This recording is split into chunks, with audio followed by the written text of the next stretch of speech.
Bon les gars, parlons sérieusement. Les hommes se féminisent. Et c'est très grave. En aucun cas, dans cette vidéo, je vais essayer de démontrer la supériorité des hommes par rapport aux femmes, parce que je pense qu'il n'y en a pas déjà. C'est juste que on est différents, on a une biologie différente, on a des façons de faire différentes, des façons d'être épanouis qui ne sont pas les mêmes. Et vous allez le comprendre dans cette vidéo. En tout cas, je vais vous partager ce que dit la science, mon point de vue, l'évolution de la société et surtout des faits, des datas, des chiffres. Et vous allez voir que c'est vraiment préoccupant. On ne parle pas d'un fléau du siècle, non. On parle du fléau de l'humanité, les gars. On est à un point qu'on n'a jamais connu dans l'histoire de l'humanité. C'est comme ça, c'est un fait. C'est pas irréversible, mais je trouve que c'est dangereux. Avant, on formait les hommes. Maintenant, on les formate. En gros, le lion, on l'a mis en cage, on l'a décoré et on l'a dit c'est bien, t'es un bon petit chat. Et en aucun cas, cette vidéo, c'est un jugement. C'est juste une alerte sur ce qui me semble primordial. Je suis pas le seul, hein, bien sûr, il y a tout un courant de personnes, d'hommes qui pensent la même chose que moi. Parce que ce qu'on essaye d'appeler parfois progrès, évolution, en fait, c'est un doux effondrement silencieux des hommes, biologiquement, psychologiquement et culturellement. Et on va attaquer avec le premier point, l'effondrement biologique. Et juste petit aparté, parce que je vous vois venir, les défenseurs LGBTQL, MNOU, X+, tout ce que vous voulez, pistache, étoile, en aucun cas, je vais parler d'orientation sexuelle, ça n'a rien à voir, chacun fait ce qu'il veut avec son corps et nous on est là pour aider les hommes à être des hommes tout simplement et à être épanouis en tant que tels parce que c'est pas une insulte. Donc let's go avec le premier chiffre, le plus alarmant de tous. Moins 50% de testostérone en l'espace de 50 ans. Je ne sais pas si vous vous rendez compte, notre testo a diminué de moitié en seulement 50 ans. Et ça s'accélère au cours des dernières années. De 99 à 2016, moins 25%. Je ne sais pas si vous vous rendez compte, c'est l'hormone qui fait de nous des hommes. C'est l'hormone qui nous fait avancer dans la vie, être motivé, entreprenant, qui nous pousse à accomplir des défis, des challenges, à aller de l'avant, qui nous fait aussi avoir la force musculaire, la libido, la fertilité. En gros, tout ce dont a besoin un homme. Et cette baisse de testo, qu'est-ce qu'elle a engendré? Une diminution drastique de la fertilité. C'est-à-dire que les hommes ont de plus en plus de mal à se reproduire, à faire des enfants, à être fertiles. Selon cette étude que vous voyez, les spermatozoïdes ont chuté de 50% en l'espace de 40 ans seulement. Et maintenant, quelle en est la cause? Et vous allez voir qu'il n'y en a pas qu'une seule. Il y en a plusieurs. Et vous allez voir que toutes ces causes-là, elles sont très ancrées dans notre société actuelle, malheureusement. Et on va commencer par une des causes qui est la plus difficile, tout simplement, à éviter. C'est les perturbateurs endocriniens. Parce qu'ils sont présents partout. Dans les plastiques, dans les gels douche, dans ce que vous mangez, dans tout ce que vous consommez pratiquement. Et dites-vous qu'il y a certains de ces perturbateurs endocriniens, comme les phtalates, comme le bisphénol A, qui vont imiter l'action des œstrogènes. Les œstrogènes qui sont des hormones sexuelles féminines. Maintenant, il y a d'autres perturbateurs endocriniens qui vont amener d'autres hormones. Mais ces autres hormones aussi, elles sont néfastes parce que le corps, vu qu'on lui en donne de manière exogène, il va limiter sa production parce qu'il pense avoir déjà assez d'hormones. Et certains de ces perturbateurs, ils vont empêcher les cellules de Leydig de produire de la testostérone. Et il y a deux études particulièrement que j'ai prises là qui démontrent ça de manière troublante. Donc les phtalates sont associés à une baisse de testostérone et à une féminisation de l'appareil génital chez les garçons in utero, c'est-à-dire qu'avant même de naître, avant même de sortir du ventre de votre mère, vous subissez ces perturbateurs endocriniens. Et une autre étude de 2009 a montré que les hommes exposés à des niveaux plus élevés de phtalates, un des perturbateurs qu'on a évoqué tout à l'heure, ont une testo plus basse et des troubles de la fertilité. Bien sûr, vous pouvez limiter l'action de ces perturbateurs endocriniens en consommant moins de produits transformés, en essayant de consommer le plus possible de produits bruts, d'éviter aussi le plastique et de vous renseigner justement sur quels sont ces perturbateurs et où ils se trouvent. Maintenant, facteur numéro 2 et un des plus importants, c'est la sédentarité et le surpoids. Et on va illustrer ça avec un cercle vicieux qui commence bien sûr par la sédentarité. Et le problème, c'est que cette sédentarité, dans notre époque, on la retrouve de partout. Les jobs sont de plus en plus sédentaires, le travail est de plus en plus sédentaire, les loisirs sont de plus en plus sédentaires, les réseaux sociaux, Netflix, les jeux vidéo, etc. Et regardez ce cercle vicieux. Donc, tu bouges moins, tu es sédentaire, donc tu produis moins de testostérone. Ton corps commence à stocker du gras, donc surtout au niveau du ventre. Et on sait que la graisse abdominale, elle transforme la testo en œstrogène. On dit que la graisse aromatise la testostérone. Ça augmente donc le rapport œstrogène-androgène, ce qui peut entraîner en plus de ça une gynécomastie et on voit que c'est de plus en plus courant dans notre société actuelle. Et du coup, quand tu as moins de testo, tu as moins de motivation, moins d'énergie. Donc, tu vas perdre du muscle, tu te fatigues plus vite, tu deviens plus passif et t'évites l'effort parce que tout simplement c'est trop difficile. Tu perds donc confiance en toi, tu procrastines et c'est encore plus dur de faire de l'activité. Tu choisis donc le confort, tu repousses l'inconfort physique et mental, tu bouges encore moins et retour à l'étape 1 et le cercle vicieux est nourri. Et le surpoids, la sédentarité est directement corrélée à la baisse de testostérone. Et au final, le pire ennemi chez nous dans nos sociétés occidentales, c'est plus la famine, c'est plus la guerre, c'est le canapé. Et le gras, c'est pas juste un excès de calories, une réserve d'énergie, c'est un laboratoire hormonal. Et en gros, plus tu prends du ventre, plus tu perds ce qui fait de toi un homme. Bon, ça fait peur et vous allez voir que c'est pas fini. Maintenant, on enchaîne avec le stress chronique. De base, le stress, ça nous sert à éviter ou alors combattre, c'est-à-dire fuir ou se battre. Donc, il faut qu'on ait une réponse hormonale puissante pour pouvoir mobiliser beaucoup d'énergie, soit pour fuir, soit pour se battre. Et donc, quand on subit ce stress, on va aller évacuer, soit en fuyant, soit en combattant. On va avoir une dépense énergétique intense qui va répondre à cette situation hormonale. Sauf qu'aujourd'hui, ce stress, il nous pousse ni à fuir, ni à combattre. Et c'est là qu'on rentre dans le cercle vicieux. Tu subis un stress constant, donc tu as un excès de cortisol que tu ne vas pas évacuer justement par l'activité intense. Vous me voyez venir, le cortisol en excès, il va inhiber la production de testostérone. Le système hormonal est déréglé, tu dors mal, tu récupères mal, tu es fatigué. Tu deviens donc plus fragile émotionnellement et tu réagis de manière plus extrême au petit stress. Et à ce moment-là, le stress devient chronique et tu retournes à l'étape 1. Ok, maintenant, on va passer au sommeil. Le sommeil est dans notre société, encore une fois, de mauvaise qualité, soit trop peu. Et le pire, c'est que la plupart des hommes s'y habituent et ont l'impression que c'est leur état normal. Et même quand ils dorment assez, souvent, le sommeil est de mauvaise qualité parce qu'il est perturbé. Le rythme circadien est perturbé à cause des lumières artificielles, notamment des écrans bleus, mais aussi des notifications, même quand vous êtes en vibreur, de tous les petits parasites qui vont venir abîmer votre rythme circadien. Il y a plusieurs phases de sommeil.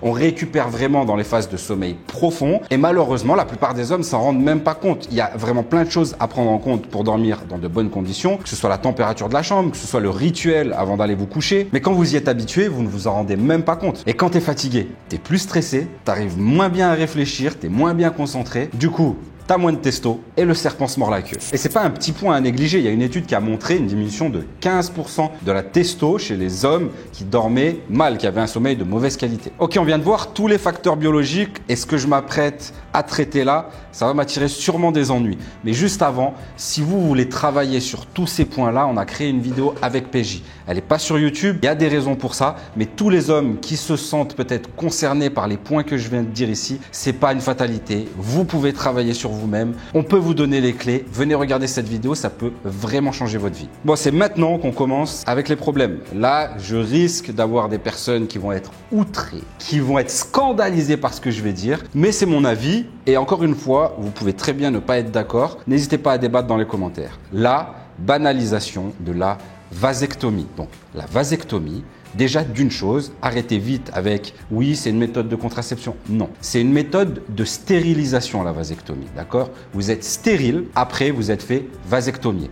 Alors, il y a des gens qui vont dire « oui, mais c'est réversible ». Oui, dans 80% des cas. Ça veut dire que 20% des hommes, derrière, resteront toute leur vie stérile, même s'ils décident de faire marche arrière. Et si c'est leur choix, à ces hommes, de se faire stériliser, pas de souci, chacun fait ce qu'il veut, encore une fois, avec son corps, que ce soit les hommes, que ce soit les femmes. Et même si, en fait, cette vasectomie, elle n'implique pas une baisse de testostérone, pour moi, d'un point de vue, entre guillemets, symbolique, ça montre quand même une direction dans laquelle on va, ou, entre guillemets, parce que moi, quand j'en ai parlé sur les réseaux sociaux, je parle de ce point-là parce que je me suis exprimé à plusieurs reprises, notamment sur mon Insta. Les gens étaient révoltés. Une partie des militants pour la vasectomie. D'ailleurs, je ne comprends pas qu'on puisse militer pour un truc qui est ultra personnel, mais bon, bref. Et je le répète encore une dernière fois, j'ai rien du tout contre les mecs qui sont totalement alignés avec leur choix, qui savent qu'ils veulent plus d'enfants et qui vont se faire vasectomiser. Et en tout cas, que vous soyez d'accord ou pas, ça m'intéresse que vous mettiez sur ce sujet-là précisément un commentaire en disant votre avis. Maintenant, je vous ai parlé de symboles, que c'était symbolique pour moi la vasectomie, etc. Mais il n'y a pas que ça. Il y a même culturellement, il y a plein de choses qui ont changé et qui sont devenues, entre guillemets, dangereux, comme certains mots,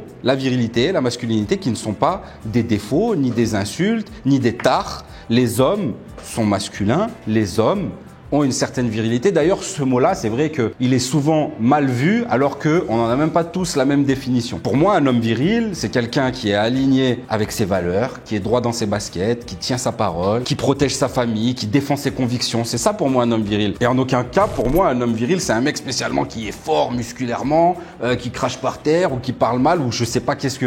Il y en a certains qui ont une image vraiment de l'homme de Cro-Magnon, quoi. Donc au final, en fait, les hommes, ils culpabilisent d'être virils, d'être ambitieux, d'être compétitifs. En fait, on n'enseigne plus aux hommes à bien canaliser leur puissance, on leur enseigne à la nier, à l'enfermer, à la mettre de côté, à la faire disparaître. Et bien sûr, ça c'est poussé par l'industrie pharmaceutique, anxiolytique, antidépresseur, sachant qu'en France, on est... J'ai pris un petit accent là. En France, on est les plus gros consommateurs d'antidépresseurs. Alors que la plupart des gens en France ont un toit, mangent à leur faim et n'ont pas à se soucier des besoins vitaux. Et pour continuer sur ma vision, entre guillemets, de la société à ce niveau-là, c'est que le confort est devenu, entre guillemets, un poison. Plus de lutte, plus d'efforts physiques, plus à conquérir. En fait, l'homme, il est devenu passif. Le cerveau, il s'adapte, il produit moins de testo parce que le danger ou l'effort a disparu. Et souvent, ce confort-là, il va amener, entre guillemets, à des déprimes, voire pire, à des dépressions. Parce que l'homme, même s'il a tout son confort, en fait, il est vide de sens. Donc, on a des hommes déprimés, perdus, qui savent plus trop dans quelle direction aller, quoi faire, qui ont aucune mission, mais qui ne savent même plus qui ils sont. Et pour tous ces troubles, en fait, les hommes vont aller se réfugier dans des pansements, dans de la dopamine, des shots de dopamine,